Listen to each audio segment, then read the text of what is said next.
आजको भिडियोमा मैले तपाईलाई पाइथनका सिन्ट्याक्सको बारेमा बताउन गइरहेको छु। तपाईले देख्न सक्नुहुन्छ मैले VS कोड ओपन गरेको छु। हामीले पाइथनमा कुनै पनि डेटा प्रिन्ट गर्नको लागि प्रिन्ट फंक्सनको सहायताले गर्न सक्छौं। मैले लेख्छु प्रिन्ट भनेर मैले एक डेटा पास गर्छु। त्यो मैले मेरो च्यानलको नाम लेख्छु दिलीप टेक्निकल भनेर लेखेँ। मैले यसलाई सेभ गरेर मैले एक्जिक्युट गरेँ भने तपाईले देख्न सक्नुहुन्छ यहाँ प्रिन्ट भएको छ। मैले दिलीप टेक्निकल भन्ने जो डाटा छ मैले यसलाई कट गर्छु र यहाँ गएर कुनै पनि एक भेरिएबलमा असाइन गर्छु। जस्तो मान्नुस् कि च्यानल नेम भनेर मैले लेखेँ। मैले यसरी लेख्छु च्यानल नेमलाई मैले यहाँ गएर प्रिन्ट गर्छु। मैले सेभ गर्दा तपाईले देख्न सक्नुहुन्छ मैले आउटपुट देखाएको छ। मैले अरु कुनै डेटा पनि प्रिन्ट गर्न सक्छु।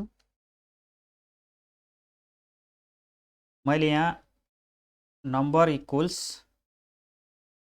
10 लेखेँ। नम्बर भनेर मैले यहाँ पास गर्छु। तपाईले देख्न सक्नुहुन्छ मलाई प्रिन्ट भएर देखाएको छ। पाइथनमा हामीले तीन तरिकाबाट स्ट्रिङ डिफाइन गर्न सकिन्छ। मान्नुस् कि मैले लेख्छु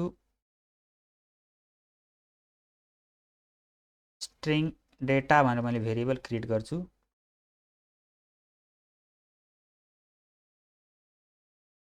I am creating a string भनेर लेखेँ।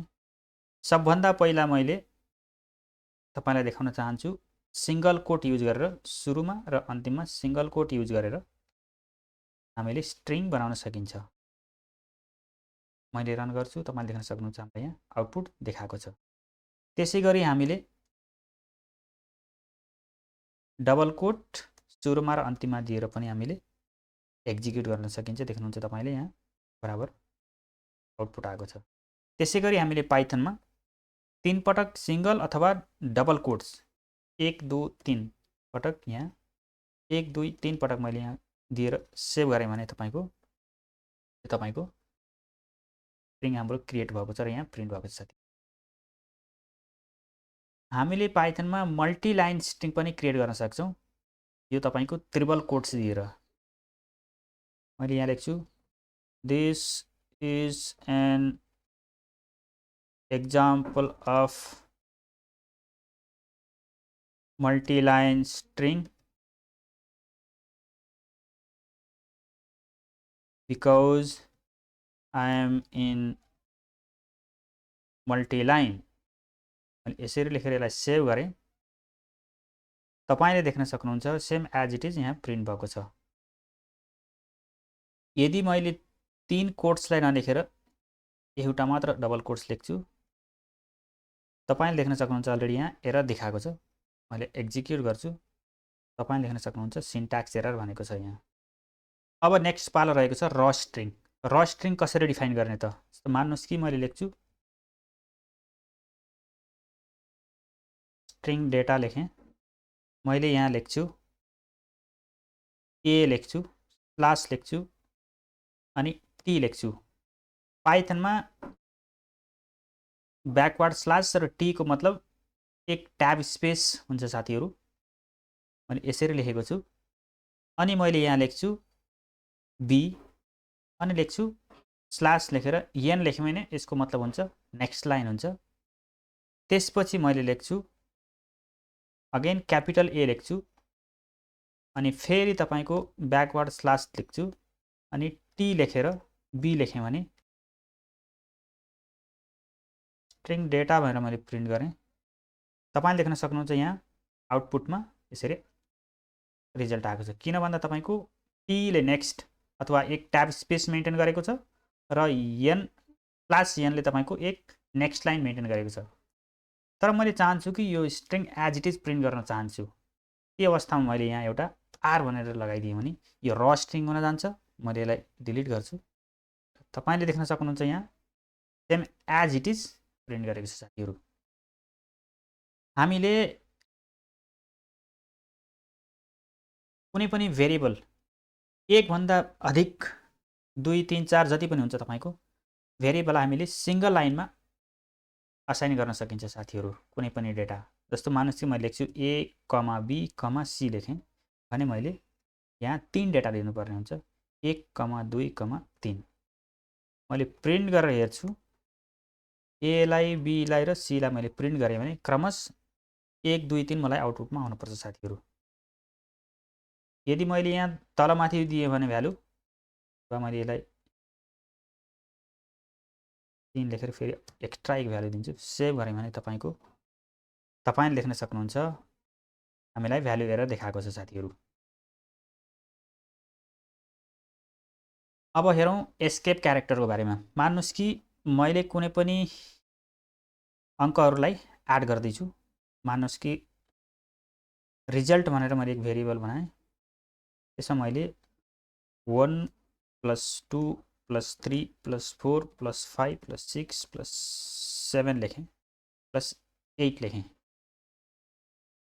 मैले मान्नुस् कि यहाँबाट तल्तिर लिन चाहन्छु यसबाट यो लाइनबाट यता यसरी अनि यसलाई पनि यसरी अनि यसलाई पनि यसरी तर तपाईको पाइथनले यसलाई कम्प्लेन गर्छ किनकि यसको सिन्ट्याक्स एरर छ भनेर कम्प्लेन गरिरहेको छ यो अभोइड गर्नको लागि मैले यहाँ एउटा एस्केप क्यारेक्टर यसरी लेखिदिएँ भने तपाई लेख्न सक्नुहुन्छ र तपाईको मैले यहाँ प्रिन्ट भनेर लेख्छु रिजल्टलाई प्रिन्ट गरे भने तपाईले लेख्न सक्नुहुन्छ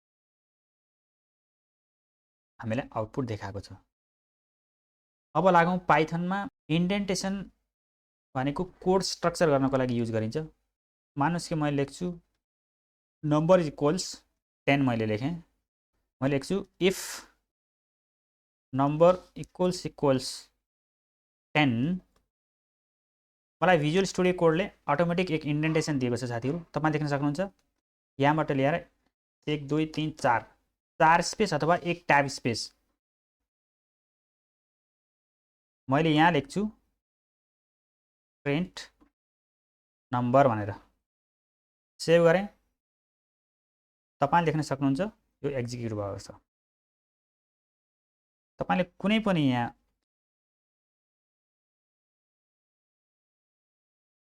कुनै पनि कोड तपाईले यसरी इन्डेन्टेसन मेन्टेन गर्नुभयो भने तपाईले जान्नुपर्छ कि यो कोडसँग सम्बन्ध रहेको छ तपाईले देख्न सक्नुहुन्छ मैले यहाँ एक्जिक्युट गरे भने मलाई प्रिन्ट गरेको छ साथीहरु पाइथनमा हामीले भेरिएबलहरु बनाउनको लागि क्योंकि हामीले स्टुडेन्ट नेम लेख्न पर्यो यसरी लेख्नु पर्छ साथीहरु यसरी लेख्नु पर्ने हुन्छ यो भन्छ तपाईको स्नेक केस भन्छ साथीहरु यो केसको युज गरेर हामीले भेरिएबल बनाइन्छ फंक्शन्स बनाइन्छ मेथड बनाइन्छ अथवा कुनै पनि मोड्युल बनाइन्छ साथीहरु मानुस् कि मैले एक फंक्शन बनाउँछु फंक्शन बनाउनको लागि पाइथनमा डेफ किवर्ड युज गरेर मैले लेख्छु डिस्प्ले सेम तरिकाले स्नेक केस युज गरेर मैले यसरी दुईटा ब्राकेट दिन्छु र एक कोलन दिन्छु एन्टर गर्नुपर्छ एन्टर गरेपछि तपाईको एक इन्डेन्टेसन मेन्टेन भएको छ ट्याब स्पेस मैले लेख्न सक्छु 1 2 3 4 पटक स्पेस पनि दिन सक्छु यहाँ मैले फंक्शनको रिलेटेड कोडहरु लेख्न सक्छु मैले लेख्न सक्छु प्रिन्ट दिलीप लेखेँ यो फंक्शन एक्जिक्युट हुनको लागि हामीले फंक्शन कल गर्नुपर्छ साथीहरु मैले कल गर्छु डिस्प्ले नेम भनेर मैले यसलाई एक्जिक्युट गरे भने तपाईले लेख्न सक्नुहुन्छ मेरो नाम एक्जिक्युट गरेको छ यहाँ तपाईको मैले धेरै लाइन लेख्छु मैले फंक्शन कल गरेपछि मात्र यिनी एक्जिक्युट हुन्छ साथीहरु तपाईले देख्न सक्नुहुन्छ यहाँ एक्जिक्युट भएको छ यदि मैले यसलाई कल गरिन मान्नुस् मैले रिमुभ गर्दिन्छु तपाईले देख्न सक्नुहुन्छ यहाँ केही पनि आउटपुट आएको साथीहरु पाइथनमा क्लास क्रिएट गर्नको लागि क्लास किवर्ड लेखेर हामीले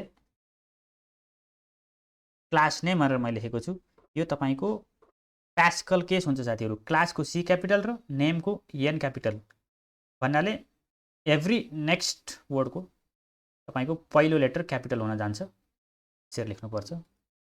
र मैले लेख्छु माई बाइक भनेर, यसरी लेखेर मैले यहाँ एक इन्डेन्टेसन मेन्टेन गर्नुपर्ने हुन्छ र यहाँ मैले क्लास डेफिनेसन मैले यहाँ लेख्छु साथीहरू। पाइथनमा हामीले कुनै पनि कन्स्ट्यान्टहरू डिफाइन गर्नको लागि मैले कन्स्ट्यान्ट केस युज गरिन्छ। जस्तो मान्नुहोस् कि ग्राभिटी भ्यालु होल्स 9.8 भनेर मैले लेखेँ। मैले लेख्छु पाई इक्वल्स 3.14 भनेर लेख्छु, अथवा मैले यहाँ गएर भ्यालु भनेर मैले लेख्न सक्छु। साथीहरू यो थियो पाइथनमा युज गरिने बेसिक सिन्ट्याक्सहरू।